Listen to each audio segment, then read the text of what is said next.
First of all मैं बहुत धन्यवाद देना चाहूँगा हमारे बुबा ग्राहक को, जिन्होंने हम सब के लिए जो राइजिंग स्टार ऋतु रिवा जी को लाया। तो मैं बहुत खुश हूँ और मैं उसका फ़ैन भी हूँ।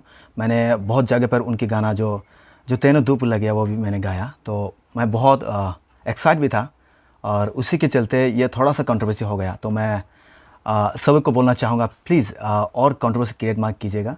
हम ईच एंड एवरीवन सबको हम लोग प्यार देना चाहिए, क्योंकि वो हमारा ही देश का नौजवान है और बहुत ही नाम कमा रहे। तो नफ़रत से ज़्यादा प्यार बहुत ऊंचाई में है, बहुत बड़ा है। तो मैं यही कहना चाहूँगा कि ऋतु आप दोबारा आइए। सिर्फ ऋतु नहीं, जो हमारे त्रिपुरा में आना चाहते हैं हम उनको दिल से स्वागत करते हैं। और हमारा जो बुबागर जो सबको प्यार देते हैं ना, उसी तरह हम भी सबको प्यार देना चाहते हैं। नहीं, मैंने बहुत बार कोशिश की और मैंने ऑर्गेनाइज़र उन लोग भी बोला कि मुझे थोड़ा सा उनके साथ मुलाकात करा दे, क्योंकि मैं उसका बहुत बड़ा फ़ैन हूँ।